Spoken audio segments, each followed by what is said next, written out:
इंजमाम खान, शहाबुद्दीन, अफसरा खातून। सलाम लगाते हैं। और सिर्फ यही नहीं, आज स्कॉलरशिप की बात चली।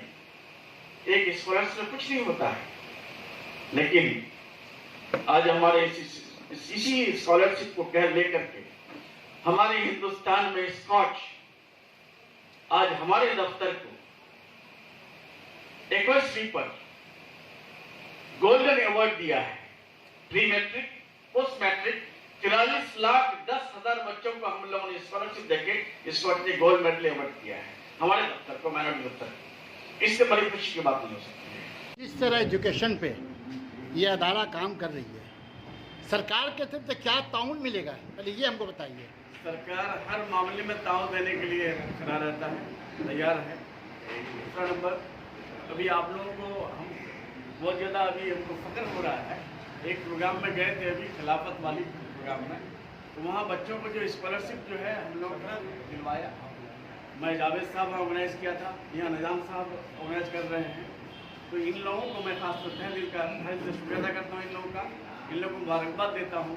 तो जिन बच्चों के लोग दे रहे हैं, उन्हीं बच्चों को हमारे दफ्तर से एनिवर्सरी के नाम से पूरे इंडिया में गोल्ड मेडल हम लोगों को स्कॉच ने दिया है।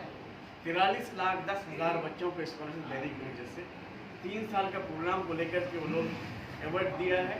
ये सिर्फ मुमकिन हुआ है या हमारे ऑनरेबल चीफ मिनिस्टर माननीय ममता बनर्जी की वजह से, उनके कोशिश की वजह से, उनके चेष्टा की वजह से आज सबको स्कॉलरशिप मिल रहे हैं। प्री मैट्रिक को या पोस्ट मैट्रिक स्कॉलरशिप दे रहे हैं। और साथ साथ यही सिर्फ नहीं, जो बच्चे बाहर पढ़ने जाते हैं उसके लिए भी स्कॉलरशिप का इंतजाम किया जाता है, उसके लिए लोन इंतजाम किया जाता है हमारे दफ्तर से। और इनके अलावा और भी इन लोगों की अगर कोई चीज़ की ज़रूरत हो, कोई मामले की पूछताछ या फिर कोई किसी तरह की इमदाद चाहिए, ये बात एज पर लॉ जो है। अच्छा, उर्दू स्कूलों का तालीम मेयार जो है वो गिर क्यों रही है, इसको उभारने के लिए सरकार क्या कर रही है? क्या उर्दू स्कूलों के तालीमी मेयार जो है धीरे धीरे डाउन हुआ जा रहा है, सरकार क्या कर रही है इस मामले में?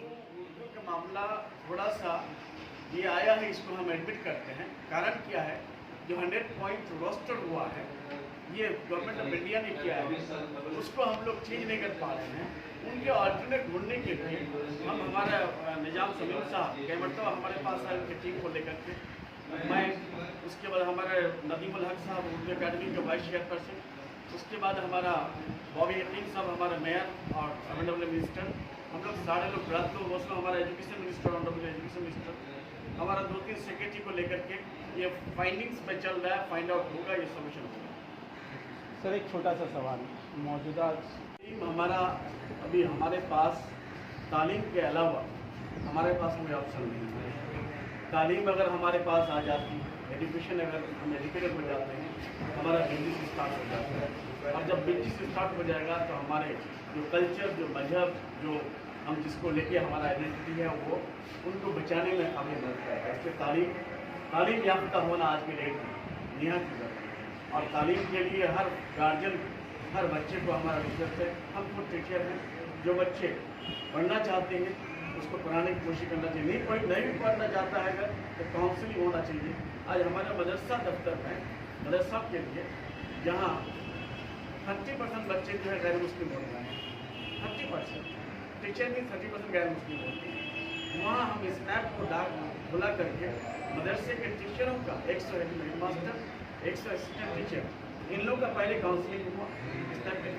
ये लोग जो स्टेप को लेकर के बच्चों का काउंसलिंग करेंगे, what is future of the students, उसको लेकर गार्जियन लोगों को भी मेरा रिक्वेस्ट है कि अपने बच्चों की काउंसलिंग अगर अपने से नहीं कर पा रहा है, दूसरे के जरिए काउंसलिंग करा के बच्चों को